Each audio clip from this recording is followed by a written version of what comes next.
Hello, Humane marketers. Sarah Znekrocha here. Welcome to another episode of the Humane Marketing Podcast, a place to be for the generation of marketers who cares. This is the show where we talk about marketing your business in a way that feels good to you, is aligned with your values, and also resonates more with your conscious customers because it's not pushy, ethical, and also beautiful. So if you're a regular here, you know that I'm organizing the conversations around the 7 Ps of humane marketing. And if you're new here and this is your first time, welcome. I'm so excited you're here. You may want to download your one-page marketing plan with the 7 Ps of humane marketing in the form of a mandala at humane.marketing/one page, the number one and page. So again, humane.marketing/one page. And with that, with no further ado, let's dive into today's conversation. Hi, Tad. Good to see you. It's lovely to hang out with you. You too. So, how to make money quickly and ethically. It's kind of like the and ... because you're on the Humane Marketing Podcast, right? So if I only said the first part of the sentence, people would have gone, huh? Like, I thought this was about intentional, slow building business. So yeah, tell me, and ethically at the same time. Yeah, well, it's interesting because this was something that came up with my clients years ago where they would just call me in a desperate situation. Rent was due, a big tax bill, gone through a big breakup. Their partner who'd been supporting their business for years was saying, look, you really got to make this work because I can't keep pouring money into it. And whatever the situation was, or maybe it was some goal, maybe it was just a big inspiring goal, like, oh my God, I need this much money so I can do this thing. And, there's a timeline on it. So people would come to me and I would feel for them. And yeah, so much of my marketing is this slow marketing, kind of organic, relationship-based reputation, word of mouth. And all of that takes time. But I realized, well, there are times in my life I had to hustle. I don't want to banish hustling. There's make hay while the sun shines, as they say. There is a time to just you got to crank. You got to work really hard for a short period of time. It's no way to live a life, but it is a gear that's good to have. And I just realized, I'd done that in my life. I had times I really needed money. The ones I was thinking about was when I was much younger, I'd wanted to go to a bunch of Tony Robbins seminars and they were really expensive and I didn't have the money and I just had to make the money and I found a way to do it. Mm. And so I thought there are some things I know that work to generate cash flow as short-term tactics. And so then I started gathering those and I reached out to my colleagues. I'm like, what are the tricks? Like if somebody just needs money tomorrow or next week, what have you got? And almost all my colleagues had some little approach. That's in their go-to and the one they give to their client. So I started to cobble these together, and then I ran into the second problem, which was that I would then offer these to those people, and they would not be able to implement them because they were too maxed out. They were too desperate. They were, you're trying to teach somebody to swim while they're drowning, and it doesn't work very well. Mm-hmm. And so I realized that we actually needed to create space first. We needed to create some room in their life so that they would actually have the capacity to do this. I've opened up two threads here, but I want to just go to this one thread. Something you said earlier about it being how can it be ethical but also fast? Right. And a woman I was dating last year, she drew this out, and I thought it was just so brilliant. And we can imagine there's this two axes, yeah? There's ethical and unethical, and there's hard and easy. And so there's a quadrant here where something is unethical and it's hard. And I just recommend everybody stay away from that quadrant. It has no redeeming qualities. There's, Like, why even bother? why Yes. even bother with the unethical and hard stuff? Then there's stuff that's unethical and easy, and you could say it's unethical and it brings in results fast. And this is probably a lot of what's being promised in the marketing world. Right. Uh, and then there's hard and ethical. That's a real thing. It just takes time. You got to put in the effort. You got to do the building, and it works. Long term, it works. So you could say it's ethical and hard, ethical, slow, but there's also ethical and easy and ethical and fast. That ethical is not the enemy of fast. Ethical is not the enemy of easy. And I think that's an important bond to break because people get it in their mind that ethical just inherently means slow. But even the slow food movement was not the banishment of fast food ever. It was the understanding that we have a choice, that we can choose when we're going to eat fast. Because sometimes you got to eat fast. Sometimes you don't have Mm. time for the grand feast with all your friends and the companionship that you wish you did. Sometimes it's just we got to get some food on the table and get out the door. And so that has its place too, but it's the challenge is that fast food had become so dominant and it had utterly erased. That fast food often in modern society, it's not the opposite of slow food. It's the imposite. Like Mhm. it imposes itself. It's the eclipsing of the slow food movement. It so utterly decimated that culture of slow food. And so with marketing too, um, this fast marketing approach didn't just show up and say, we'll just be here in the corner as one of the alternatives. It sort of swarmed the marketplace and has worked to dismantle any of this slow marketing approach. But if you give it a seat at the table, at the feast, and don't let it take over the table, if it's one of the people at the feast, it's great. It's delightful company. It's a charming, fast talker, and no problem. Welcome, but not when it's running the show all the time. Mm. Yeah, I love that. And I really like these quadrants and this idea of easy, right? And ethical. Like that quadrant. Another thing you talk about is this low-hanging fruit, Yeah, right? And to me, that really is that top right quadrant. It's easy right. because it's low-hanging fruit. And yet it's always about the how you present it, I think, because in humane marketing, well, you can do share a message and use manipulative language and it's going Mm, to be in the unethical quadrant, but you can share a message with empathy and kindness and just say, well, this is the solution that I have. I think it might sure. be a good fit for you, and then it goes into the ethical quadrant. Um, so talk to us about this low-hanging fruit. Like, what are some things that maybe your peers shared or that you also discovered with your clients? What is this low-hanging fruit that you discovered? Okay, so the big picture, right? Low-hanging fruit is this idea that on a tree, not all of the fruit is out of reach. Mm. Blessedly, thank goodness, there's some fruit that's just you could just reach up and grab it. You don't even have to stretch your hand up much. There's some delicious fruit. And it's the same with our businesses. Most of our businesses there's just, remember Jay Abraham, he would talk about it's just these windfall profits that are sitting in your business. It's just right there.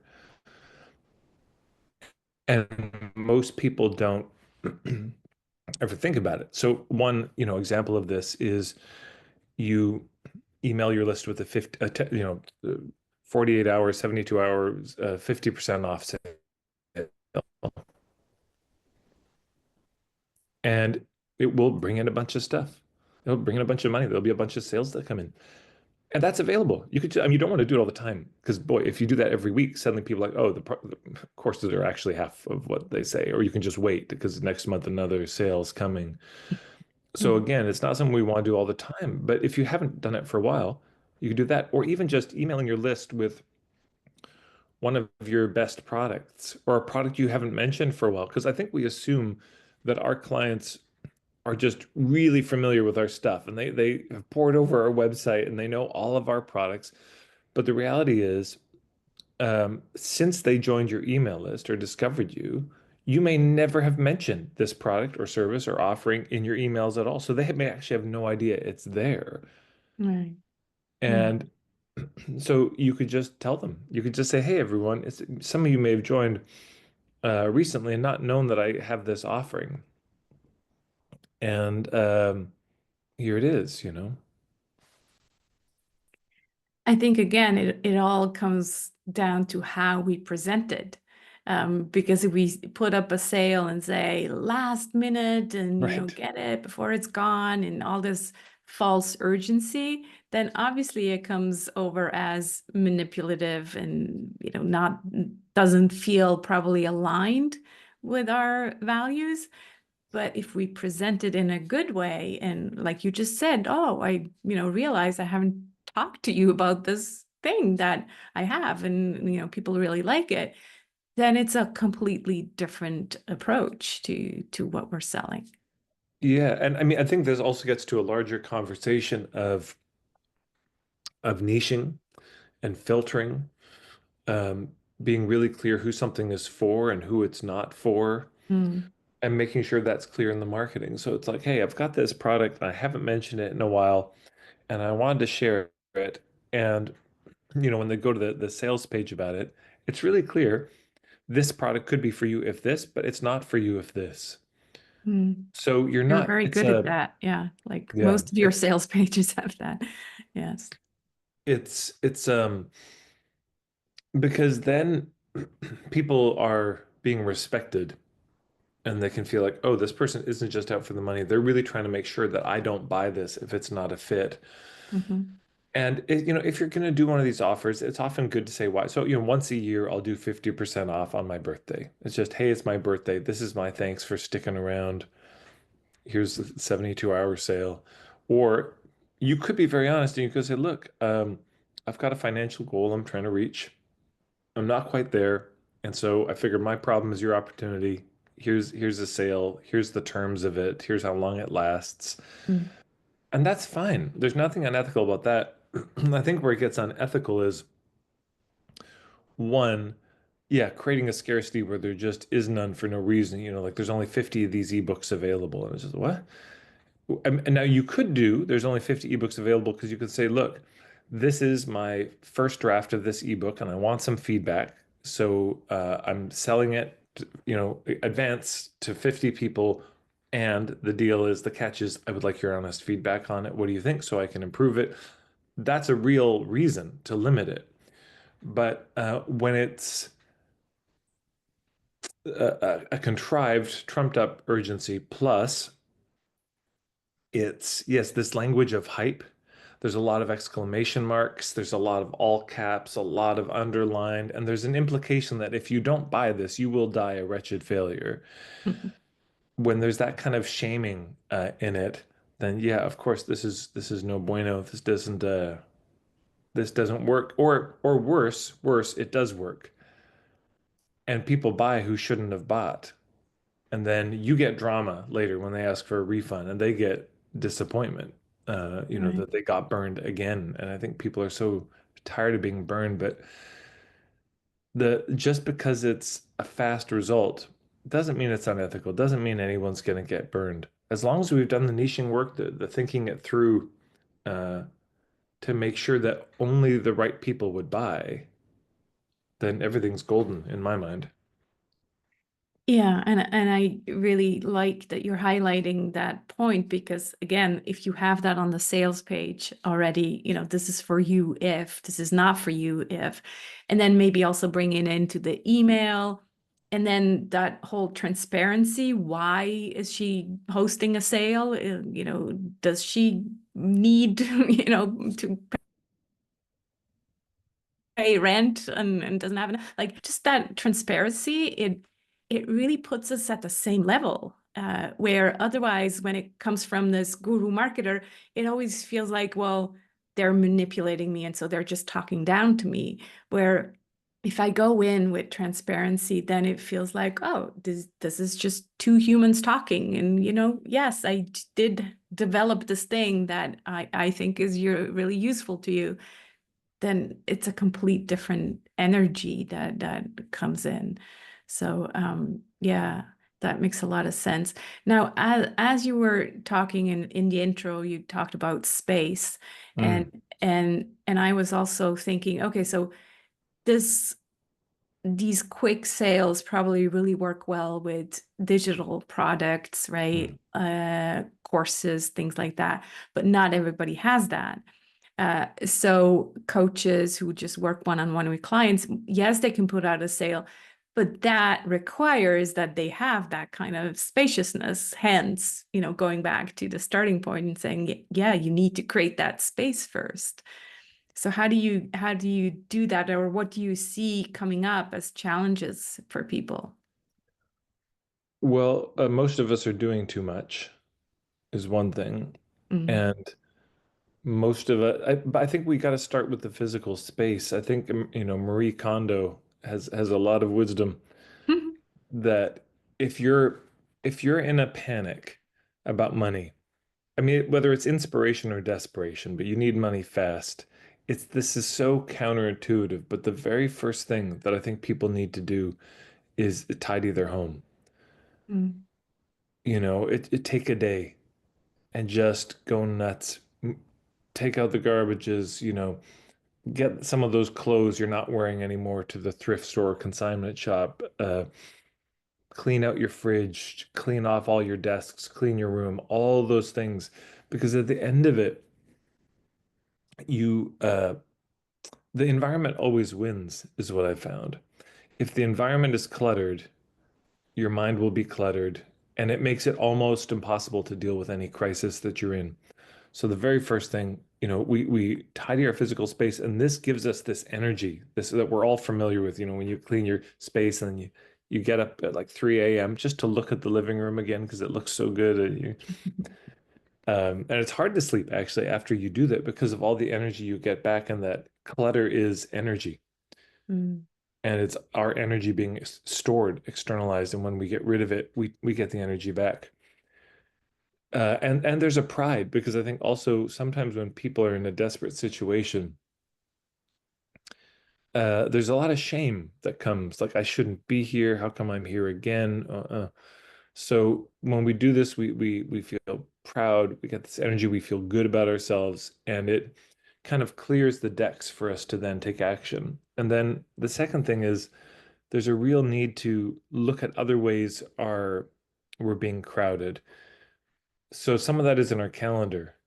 And we just have to look through our calendar and say, okay, what's in there that I don't actually want to do, that I'm sort of half-hearted about, that's a commitment I wish I hadn't made.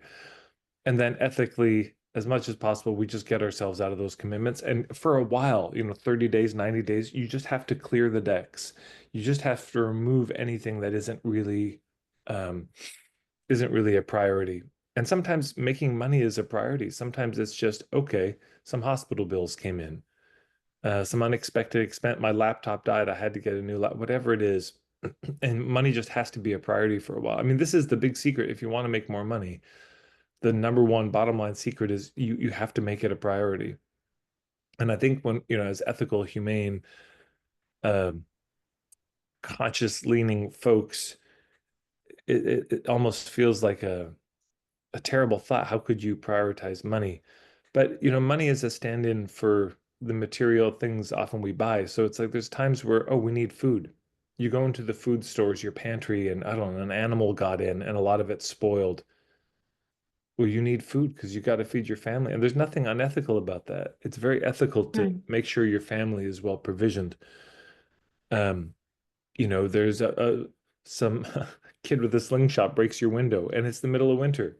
Well, nothing matters more than fixing that window because Right. otherwise your pipes are going to freeze. So handling the material concerns is not separate from ethics in my mind. And but yeah, we need to have that space so we can focus on it. Because if we're trying to handle these kinds of crises or urgencies given the current volume of stuff that's going on in our life, we can't. One of the exercises I do in the meantime is this. So, I have them get an elastic band. And so I got the elastic and I say, now I want you to stretch it as far as you can. Like stretch it to the point where it's going to break if I pull it. Okay, there it is. If I pull this just a bit more, it's going to snap. And then I look at Okay. them and I say, and most of them have one in their hand. I say, you feel that tension? That's you right now. That's you. You are about to snap. So then if on top of this, you want to pull harder, you're just going to break. And Right. that does nobody any good. So the secret is, we've got to kind of bring it a little closer together, give it some slack so that it can do some other work. And but that can be other things. Sometimes there's apologies we need to give. Like, oh, I'm actually the my emotional world is crowded out because I know I'm out of integrity. I need to say sorry to somebody, or we need to set a boundary with somebody. Somebody's overstepping our boundary. That can be a way we create space. Mhm. It might be removing all of the apps from our phone, the social media apps, our email from our phone for a time, and setting certain boundaries around that. Like, okay, I'm not taking my phone into my room when I go to bed because I just stay up all night scrolling.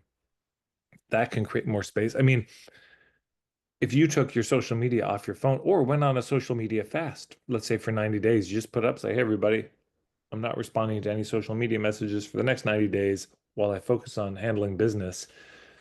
Most of us would free up 4 or 5 hours a day when you look at the It's stats of how crazy, much right? we're on our Yeah. phones. Mm.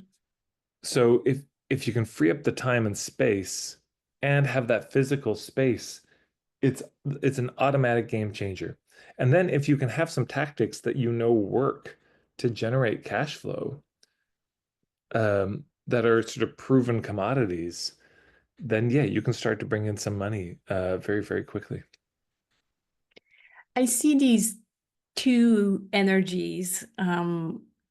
One is like this crazy spinning, I need money now, super anxious, right? And it's like, oh my God, oh my God.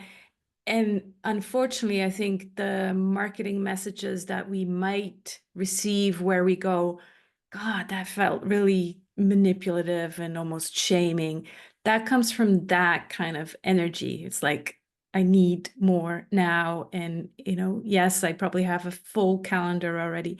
And then I see the other grounded energy with lots of spaciousness and, yeah, decluttered, right?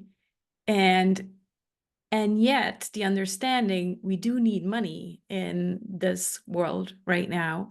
And I have already worked on my life's work. I have created things that are useful. Yeah. And right now I'm just going to focus on, you know, selling them a bit more than I usually do.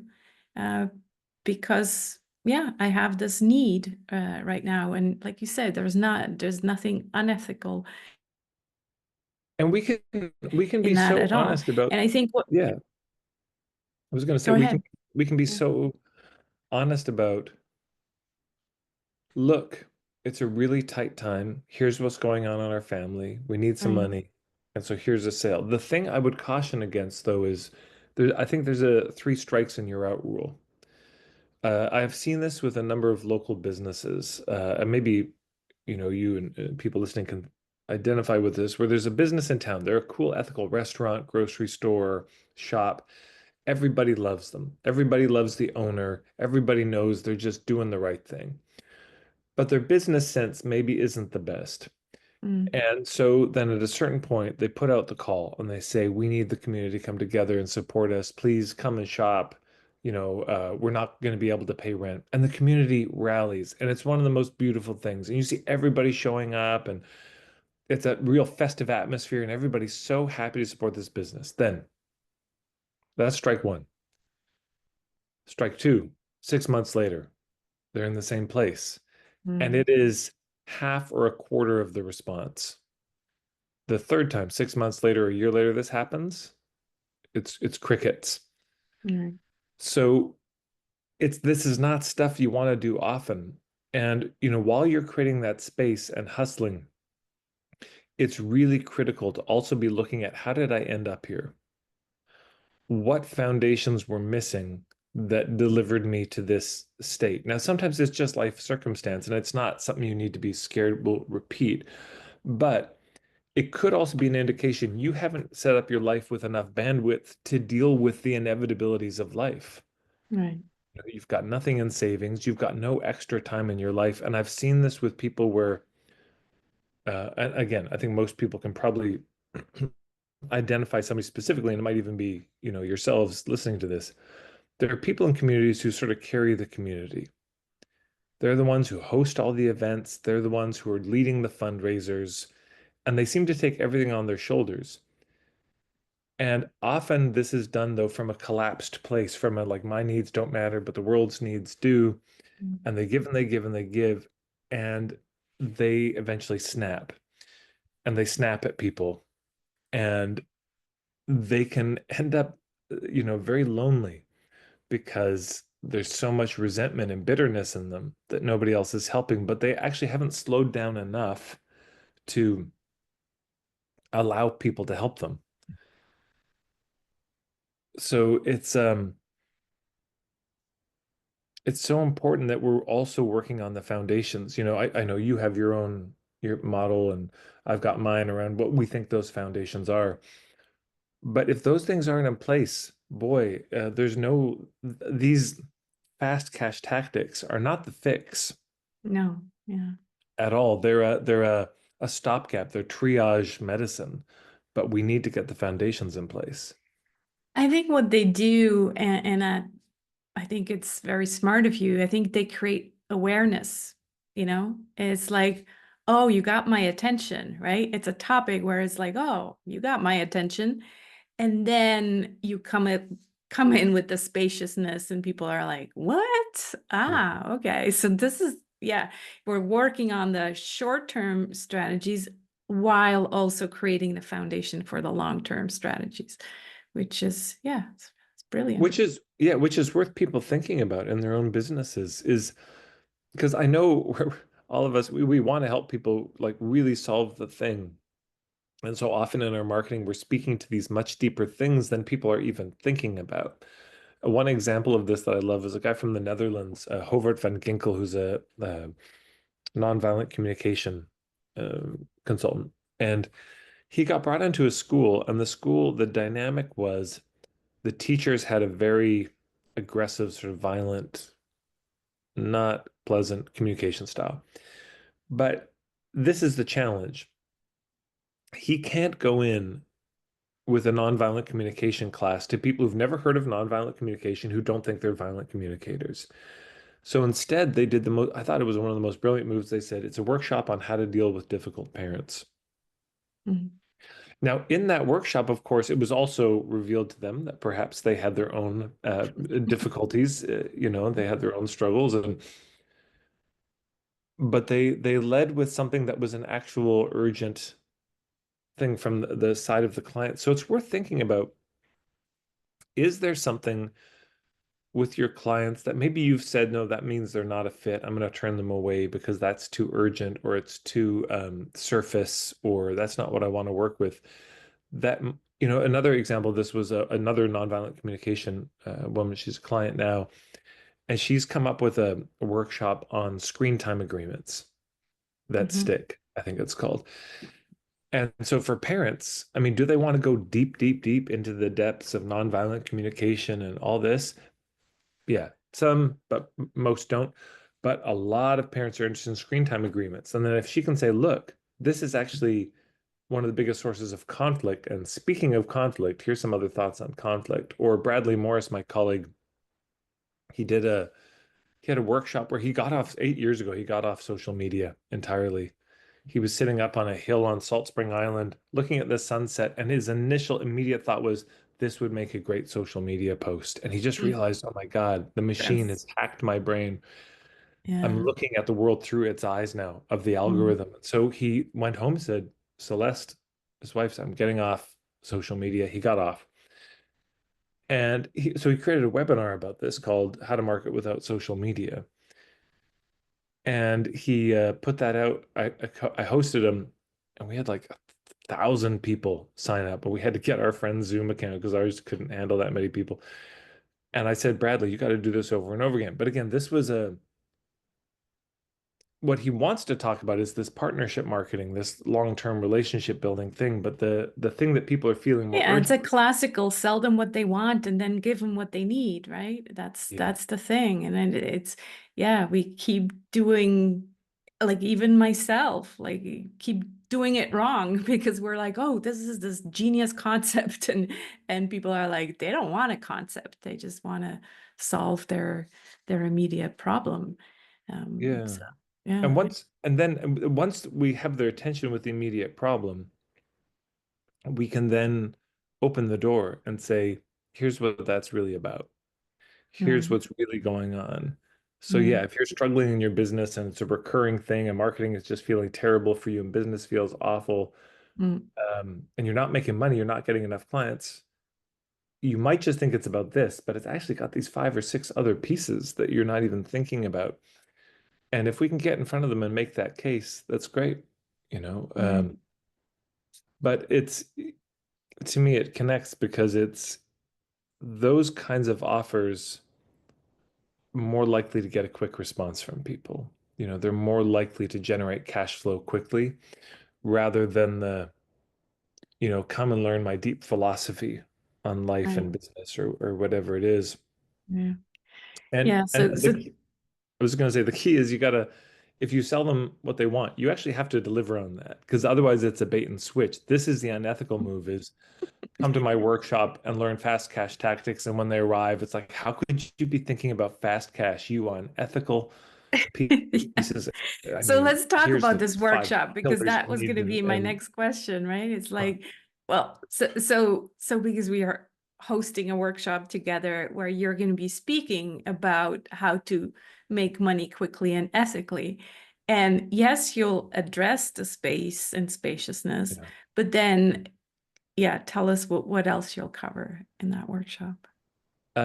We're going to be going into 10 different tactics. 10 of my, I think there's 36 that I've gathered over the years, but just due to time, I think we'll get into 10 of them. And these are 10 of my favorite tactics that just work, that my colleagues use, that they give to their clients, that I've used myself, that I've passed on to clients, and that people have generated lots of money real quickly. So, and I'm not talking tens of thousands necessarily, but a few hundred here, a few thousand there, I getting think it money always coming in. depends on the kind of business you have and what kind That's of true. offerings you have. That's true. That's another ethical thing, right? It's like, well, if you're promising thousands of dollars and yet all I'm selling is, ebooks, then Yeah. obviously I'm not going to be able to make that kind of money. But it depends. Yeah. Yeah. Yeah. Yeah. That's So that's what we're going to get into is some of my favorite, my top 10 that's awesome. tactics that I think most people could take and probably just use. For a lot of people, they could use it tomorrow and it would Yeah. bring in money tomorrow. Um, or within a week or so. This is not stuff that needs enormous setting up. Now, of course, the clearer your niches, the clearer your point of view is, the better set up your offers are, the better these things work. Um, but they still work, in the short term, anyways. Mm. Yeah. Well, I can't wait. So I'm excited too. please, if you're listening to this, as always, you know how these collab workshops work. It's this time it's Tad and I. I'm hosting. Tad is the one speaking. We're going into breakout rooms. It's real intimate, and you get to really, roll back your sleeves and work on something. It's not just a webinar where Tad is talking for 90 minutes, but we really get into things. So, and obviously from that ethical, humane point of view. So I Yeah. think it's going to be real good. So if you're excited as well, sign up at humane.marketing/workshop. And we'll see you on December 4th. I can't wait to continue this conversation with you, Ted. I think Oh, it'll me be too. amazing. Wonderful. Thanks for having me. Thank you. Thanks so much for watching and being part of a generation of marketers who cares for yourself, for your clients, and for the planet. We really are change makers before we are marketers. So go ahead, be the change you want to see in the world. And I hope to see you again next week. Take care.